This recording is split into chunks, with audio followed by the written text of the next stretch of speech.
கஷ்டம்ன்றது வந்து அந்த கதாபாத்திரத்துக்கு என்ன தேவை அப்படின்றது முன்னாடியே பாலா சார் சொல்லிட்டாரு. நான் சொன்ன மாதிரி பாலா சார் ஃபஸ்ட்டு சொன்னதே என்னென்னா, அருண் இந்த படம் முடிகிற வரைக்கும் நீங்கள் வந்து ஒர்க் அவுட்டே பண்ணாதீங்க. அந்த ஒரு லூஸ் பாடி லாங்குவேஜும் அந்த இதுவும் தான் நமக்கு இந்த படத்தில் தேவை. அது வந்து அப்போ எனக்கு புரியல. பட் படம் சீன்ஸ் பண்ண தான் எனக்கு தெரிஞ்சது. ஓ, இதுக்காக தான் அவர் சொன்னார் அப்படின்னு. ஸோ உங்களுக்கும் அது படம் பார்க்கும்போது தெரியும். நிறைய இடத்துல வந்து அஃப்கோர்ஸ் நீங்கள் சொன்ன மாதிரி ரா ஆக்ஷன் இந்த படத்தில் இருக்குது. அதனால் அந்த டெரேன் பார்த்திங்கன்னா கரடு முரடாக தான் இருக்கும். எங்கேயுமே ரோப்போ டூப்போ எதுவுமே யூஸ் பண்ண முடியாது. ஸோ எல்லாமே ஒரு நேச்சுரல் இதில் தான் நாங்கள் எடுத்தோம். ஸோ அதில் நிறைய விஷயங்கள் நடந்தது. பட் அதெல்லாம் தாண்டி இன்றைக்கி அது திரையில் பார்க்கும்போது ரொம்ப ரொம்ப சந்தோஷமாக இருக்குது. இந்த ஸ்டோரியை வந்து எந்த பிளாட்டில் சார் இந்த ஸ்டோரி நமக்கான ஸ்டோரின்னு ஒரு மைண்ட் ஃபிக்ஸ் பண்ணிட்டேமா? அது என்ன பிளாட்டில் சார் இருக்கு? இல்லை, எனக்கு வந்து நான் இது வரைக்கும் பண்ணாத ஒரு கதாபாத்திரம். நிச்சயமாக இது வந்து வேறு மாதிரியாக ஆடியன்ஸ் ரிசீவ் பண்ணுவாங்கன்னு எனக்கு தோணுச்சு. ஃபஸ்ட்டு நான் ஏன் ஓகேன்றது வந்து பிகாஸ் அது வந்து பாலா சார் மாதிரியான ஒரு இயக்குனர் அதை வந்து கையாளுறான்னும் போது அது கண்டிப்பாக அது ஒரு வேறு ஒரு விதமாக ஆடியன்ஸ்கிட்ட போய் அது ரீச் ஆகும் அப்படின்னு எனக்கு தோணுச்சு. அண்ட் இந்த கதையுமே நீங்கள் வந்து பார்க்கும்போது உங்களுக்கே அந்த ஒரு ஃபீல் வரும். கண்டிப்பாக நம்ம வந்து நிறைய விஷயங்கள் நம்ம கடந்து போகிறோம். ஆனால் அதை வந்து நம்ம ஆழமாக அது உள்ளே போகும்போது தான் நமக்கு அது தெரியும். ஸோ அது வந்து கண்டிப்பாக உங்கள் எல்லாரையும் பாதிக்கும் அப்படின்னு நம்புறேன். முயற்சி வந்து சப்போஸ் வரதா இருந்துச்சு, அது கொஞ்ச நாள் கழிச்சு போயிட்டு ஸோ அங்கே வந்து முன்னாடியே அனௌன்ஸ் பண்ணிட்டாங்க. சுரேஷ் காமாட்சி சார் வந்து படம் பொங்கலுக்கு வரலாம் அப்படின்றத வந்து ஃபஸ்ட்டு அனௌன்ஸ்மெண்ட்டை நம்ம தான் பண்ணோம். அதுக்கப்புறம் விடாமுயற்சி வரதா இருந்துச்சு. அது உடனே நான் மகிழ் சாருக்கு ஃபோன் பண்ணி நான் பேசினேன். அவர் அவ்வளோ சந்தோஷப்பட்டார். அருண் வரீங்களா, ரொம்ப சந்தோஷம் அப்படின்னாரு. அண்ட் ப்ளஸ் ஃபேன்ஸுமே வந்து அவ்வளோ அழகாக அதை என்கரேஜ் பண்ணாங்க. யாருமே இது வந்து ஒரு போட்டி அது இதுன்னு சொல்லலை. பட் எங்களுக்கு என்னென்னா திரையரங்குகள் எங்களுக்கும் ஒரு சின்ன இடம் கிடைக்கும், அதில் நம்ம வரலாம் அப்படின்னு தான் நினச்சோம். இப்போ அது வரல, எனக்கு ரொம்ப மிகப்பெரிய வருத்தம்.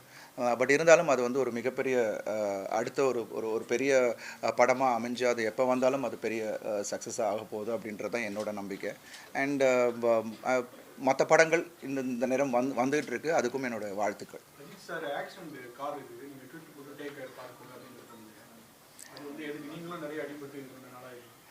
இல்லை இல்லை, அவர் வந்து அஜித் சார் வந்து அவரோட பேஷனை ஃபாலோ பண்ணிக்கிட்டு இருக்காரு. ரேசிங் வந்து எவ்வளோ ரிஸ்க்கான ஒரு விஷயம் நம்ம எல்லாருக்குமே தெரியும். ஸோ அந்த வீடியோ பார்த்தோன்னே எனக்கு ரொம்ப ஷாக்கிங்காக இருந்தது. உடனே நான் வந்து சுரேஷ் சார் தொடர்பு கொண்டேன். எப்படி இருக்காருன்னு கேட்டேன். இல்லை சார், இஸ் ஓகே சார், நாளைக்கு திருப்பி ட்ராக்கு போகிறாருன்னார். என்ன சார் சொல்கிறீங்க அப்படின்னு. ஸோ அந்த மாதிரியான ஒரு ஒரு ஒரு போல்டான பர்சன் தான் அஜித் சார். ஸோ அவருக்கு என்னுடைய வாழ்த்துக்கள். அண்ட் அதனால தான் அந்த ட்வீட்டே போட்டேன். God bless him and we all love him. So அந்த ஒரு விஷயம் தான் நான் சொன்னேன். அண்ட் எல்லா துறையிலையும் ஒரு ரிஸ்க் இருக்குது. I think I should be safe. Prayers to him, அவ்வளோதான்.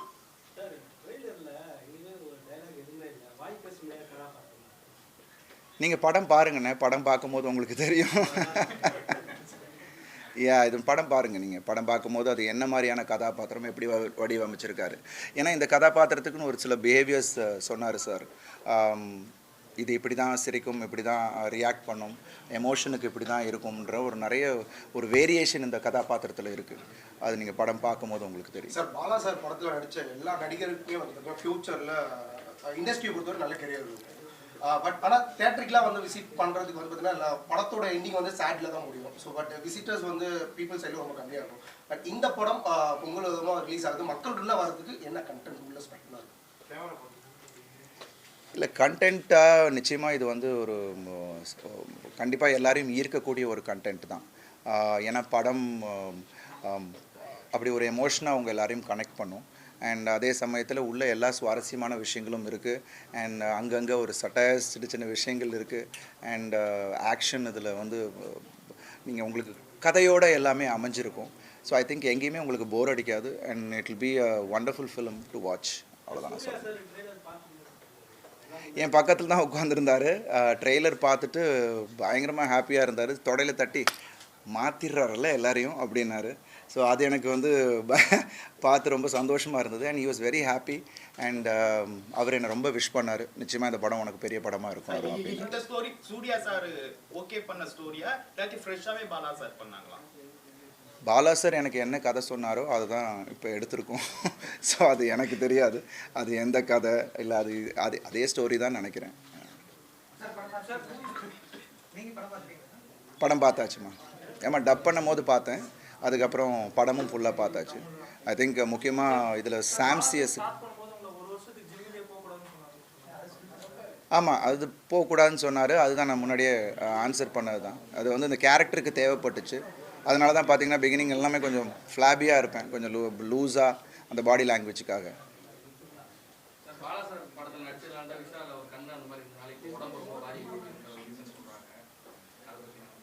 நோ கமெண்ட்ஸ்மா, எனக்கு அதை பற்றி தெரியல.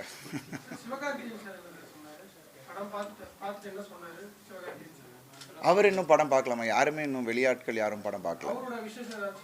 யா அவர் அங்கேயே ஸ்டேஜ்லேயே சொன்னார், வந்து ரொம்ப விஷ் பண்ணார்.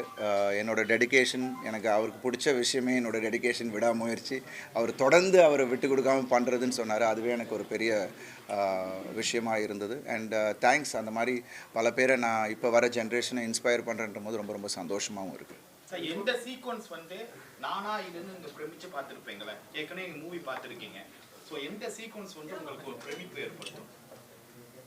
அது நீங்கள் சொல்லணும், நீங்கள் பார்த்து சொல்லணும். உங்களுடைய point of view. Interval block கிளைமேக்ஸா? இல்லை, இது வந்து பிகினிங் என்னோடய ஃபஸ்ட்டு லுக்கை நான் பார்த்த உடனே இது நானா இதுன்னு கண்ணாடியை பார்த்துட்டு நான் யோசித்தேன்.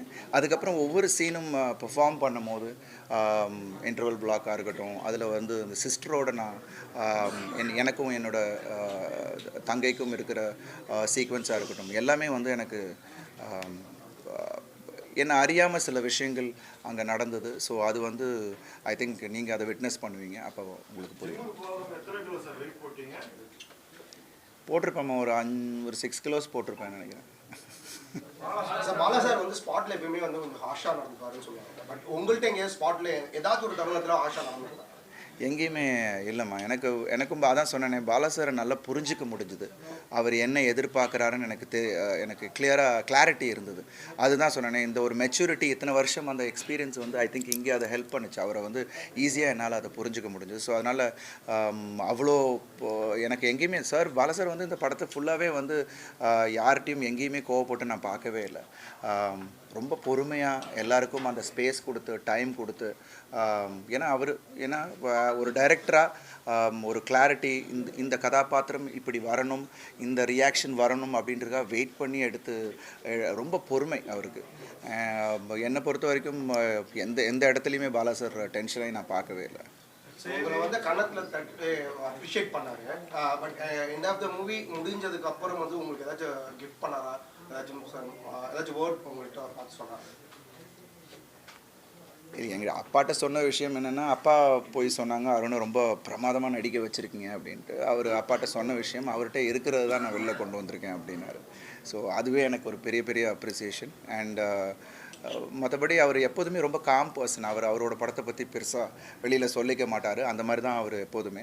பட் அவர் மானிட்டரில் உட்காந்து பார்க்கும்போது அவர் ரொம்ப சில டைம் எமோஷனல் ஆனார். எங்கள் பர்ஃபார்மன்ஸ் முடிச்சுட்டு கட்டே சொல்ல மாட்டார்.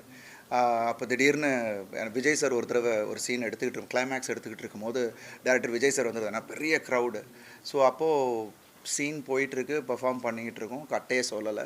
ஸோ திடீர்னு பார்த்தா விஜய் சார் வந்து கட்டு அப்படின்னு சொல்லிட்டு மைக்கில் சொன்னார். என்னடா விஜய் சார் சொல்கிறாப்லன்னு பார்த்தா டேரக்டர் சார் அப்படியே ஸ்க்ரீனை பார்த்துட்டு அப்படியே உட்காந்துட்டு இருந்தார். ஸோ அந்தளவுக்கு he'll gets involved in that scene. அது எனக்கு ரொம்ப பிரமிப்பை ஏற்படுத்துச்சு. சேது, பிதாமகன், பரதேசி அவங்க எல்லாமே கிளைமேக்ஸ் வந்து ரொம்ப வித்தியாசமாகவும் இருக்கும், கொஞ்சம் டெரராகவும் இருக்கும். இந்த பட கிளைமேக்ஸ் இந்த மாதிரி பாதிப்பு ஏற்படுத்தி எப்படி இருக்கும்? நீங்கள் படம் பாருங்கண்ணே. எல்லாத்தையும் நான் இப்பயே சொல்லிட்டா எப்படி? நிறைய விஷயங்கள் படம் பார்க்கும்போது ஒரு சர்ப்ரைஸாகவும் இருக்கும். அண்ட் அது நிச்சயமாக நான் சொன்ன மாதிரி ஒரு எமோஷ்னலாக எல்லாரையும் கனெக்ட் பண்ணும் அந்த படம். அது வந்து நீங்கள் படம் பார்க்கும்போது உங்களுக்கு அது புரியும். வணங்கான் டைட்டில் வந்து சமுதாய மக்கள் மீது உள்ள கோவத்தை காமிக்குதா இல்லை எதிரிகளோட படத்தில் எதிரிகளோட சமுதாயமும் நம்ம அதை எடுத்துக்கலாம். கோவத்தை காட்டுறதுன்றதை விட அது நிறைய விஷயங்கள், சில பேரோட அந்த ஆதங்கத்தையும் அது காட்டும். ஸோ ஸோ ஐ திங்க் இது முழுமையாக நீங்கள் படம் பார்க்கும்போது உங்களுக்கு புரியும். ஜிவி பிரகாஷ் சார் நான் சொன்ன மாதிரி அவரோட பாடல்கள் ஒன்றும் அவ்வளோ அருமையாக கொடுத்துருக்காரு. ஐ திங்க் பாலா சார் அது அவருக்கு அந்த ஒரு music sense, super music sense அவருக்கு. அண்ட் அவங்க 2 பேருக்கும் உள்ள அந்த ஒரு ரிலேஷன்ஷிப் அது பாடல்களே தெரியும். ஒரு டிவோஷனலாக ரொம்ப ஒரு மெலடி அண்ட் கதைக்கு தகுந்தாப்பில் அது கதை ஓட்டத்துக்கு இன்னும் மெருகேற்றுற மாதிரி தான் இருந்துச்சு ஜிவி பிரகாஷ் சாரோட மியூசிக். அண்ட் சாம்சியஸோட RR படத்தில் I think of course GV also worked in it. But அவரும் சேர்ந்து பண்ணி ரொம்ப அருமையாக பண்ணியிருக்காங்க. உங்களுக்கு நீங்கள் படம் ஃபைனல் நீங்கள் பார்த்து முடிக்கும் போது that will also give an impact. Kantara படத்தோட கிளைமேக்ஸ்ல ஒரு வித்தியாசமா ஒரு ஹீரோவோட மாற்றம் இதெல்லாம் ஒரு பரபரப்பு. அந்த மாதிரி இந்த படத்துல இருந்து படம் பார்த்த சார் அவங்க சொல்லியிருக்காங்க. அது என்ன காந்தாரா இல்லை நீங்கள் எதிர்பார்க்குறீங்களா இல்லை என்னென்ன? ஏன்னா நிச்சயமாக அது ஒரு தாக்கத்தை ஏற்படுத்தும் அப்படின்னா. ஸோ அது நீங்கள் படம் பாருங்கள். படம் வந்து தமிழ்நாட்டிலே கிட்டத்தட்ட ஒரு 500 தியேட்டருக்கு மேலே ரிலீஸ் ஆகுது அப்படின்னு சொல்லியிருந்தாங்க. இப்போ முன்னாடியே class audience, B class audience, C அப்படின்னு பிரிக்கிற மாதிரி இருந்துச்சு இல்லை? இப்போ கோவிடுக்கு அப்புறமா உலக மக்கள் எல்லா சினிமாவும் பார்க்குறாங்க. இந்த படத்தை அந்த மாதிரி ஒரு கோட்டுக்குள்ளே அடைக்க முடியுமா? இல்லை, அது அப்படி அடைக்க முடியாது. ஏன்னா இது ஹியூமன் எமோஷன்ஸ் சார்ந்த ஒரு விஷயம். ஸோ நம்ம டே டு டே பார்க்குற விஷயமா இருக்கலாம். ஒரு புது உணர்வை நம்ம கொண்டு வராரு, ஒரு புது உலகத்துக்குள்ளே நம்மளை கொண்டு போகிறாரு. ஸோ இது எல்லாமே ஐ திங்க் எல்லாருக்குமே இது ஒரு அட்ராக்ட் பண்ணக்கூடிய ஒரு கதையாக தான் இருக்கும். ஸோ சர்டன் செக்மெண்ட், இந்த செக்மெண்ட் தான் அந்த செக்மெண்ட்டில் ஃபேமிலியாக பார்க்கலாம், பசங்க பார்க்கலாம், கேர்ள்ஸ் பார்க்கலாம், குழந்தைங்க பார்க்கலாம். ஸோ அந்த மாதிரியான ஒரு படமாக தான் இருக்கும். சார் படங்கள் நிறைய தேசிய விருதுகளை தமிழ் சினிமாவுக்கு வாங்கியிருக்கோம். இந்த படம் எதுக்கெல்லாம் கொடுக்கும், உங்களுக்கு கிடைக்குமா? அது கிடைச்சா ரொம்ப சந்தோஷம். ஸோ அது மக்களோட அன்பும் கிடைச்சாலே அது எங்களுக்கு ஒரு பெரிய விருது. ஸோ அதுக்கப்புறம் rest is left to god. Sir game changers படமும் ரிலீஸ் ஆகுது இந்த சேம் டைம். ஸோ இதனால் ஸ்க்ரீனிங் கிடைக்கிறதுல ஏதாச்சும் இஷ்யூஸ் ஃபேஸ் பண்ணிக்கலாம்?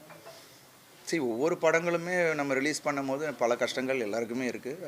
அதே சில சிக்கல்கள் எங்களுக்கும் இல்லை எல்லா படங்களுக்கும் அது ஒன்று இருக்கும். பிகாஸ் இந்த பிரித்து கொடுக்குறதுல அது ஒன்று இருக்கும்.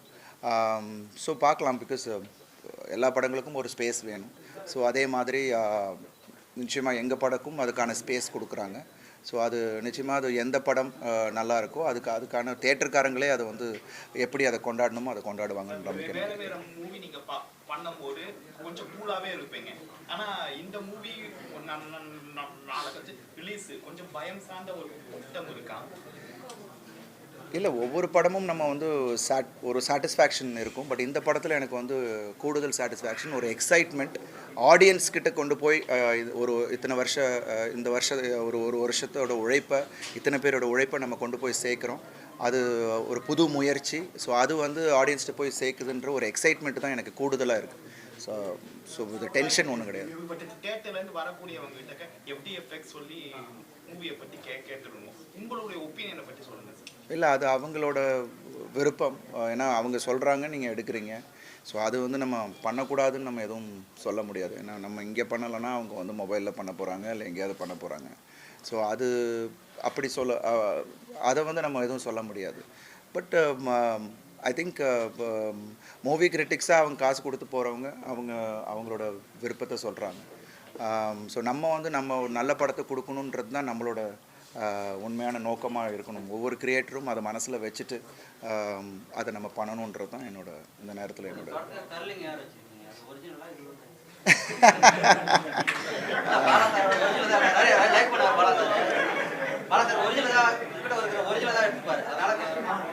இல்லை. ஒரிஜினல் லைட் வேவி ஹேர் தான். பாலா சார் காலையிலே வருவார். வந்துட்டு கொஞ்சோண்டு பிரில் க்ரீம் கொஞ்சம் எடுத்துகிட்டு குளிச்சுட்டு அப்படியே வருவேன். கொஞ்சம் எடுத்துகிட்டு சுற்றுவார். இங்கே சைடில் தான், அவ்வளோதான். அதான் ஹேர் ஸ்டைலு. ஸோ அப்படி தான் அதை நாங்கள் க்ரியேட் பண்ணுது. ஸோ இதுக்காக கிட்டிங்லாம் கிடையாது. சும்மா வந்த உடனே நானே பண்ணிட்டேன். பாலா சார் வரத்துக்கு முன்னாடி, அவர் கை வைக்கிறதுக்கு முன்னாடி நானே போட்டு ஒரு பில் போட்டு தேய்ச்சிட்டு வந்துடுவேன்.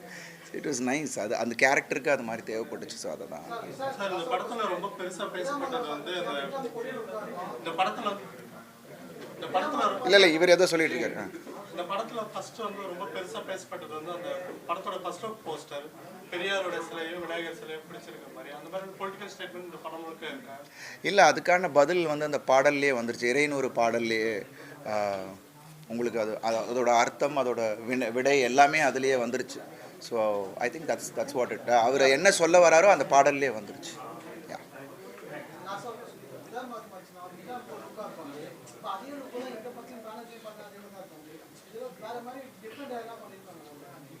படம் பாருங்களேன், அப்போ படம் பார்க்கும்போது உங்களுக்கு புரியும். அவ்வளோதான். உங்களை அம்மா அப்பா ஒய்ஃப் குழந்தைங்க சிஸ்டர் எல்லாமே அழகாக சாமியாக பார்த்துட்டு இந்த மாதிரி லுக்கு அழுக்காத மாதிரி பார்க்கும்போது இந்த கெட்டப்லாம் பார்க்குறவங்க என்ன சொன்னாங்க? இல்லை, ஃபஸ்ட்டு நான் ஃபோட்டோ அனுப்பும்போது அவங்களுக்கு அடையாளம் தெரியல.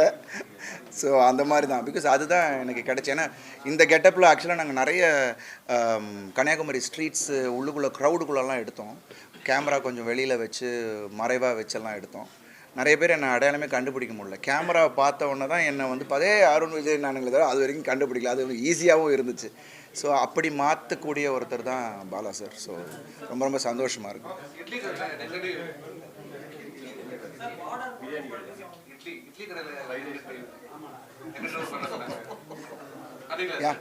என்னம்மா? இல்லைம்மா, அடுத்தது வந்து நம்ம ரெட்டத்தலை பண்ணிக்கிட்டு இருக்கேன். அதுக்கப்புறம் நடக்கிறது உங்களுக்கு தெரியாமல் போகாது.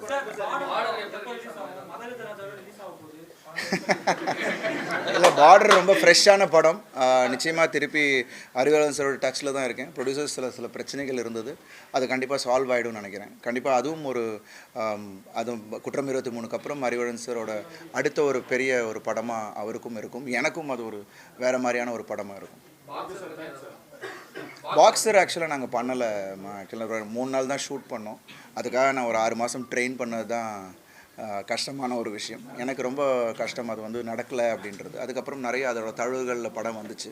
So I tend want to take it. அதுக்கப்புறம் தான் மாஃபியா அதே கெட்டப்பில் அந்த உடம்போட நான் மாஃபியா பண்ணேன்.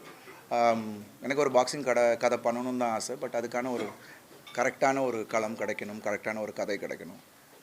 இருந்துச்சுன்னா நான் பண்ணுவேன். தெலுங்கெல்லாம் நான் பண்ணலம்மா, தமிழ் மட்டும்தான். Thank you so much. தேங்க்யூ.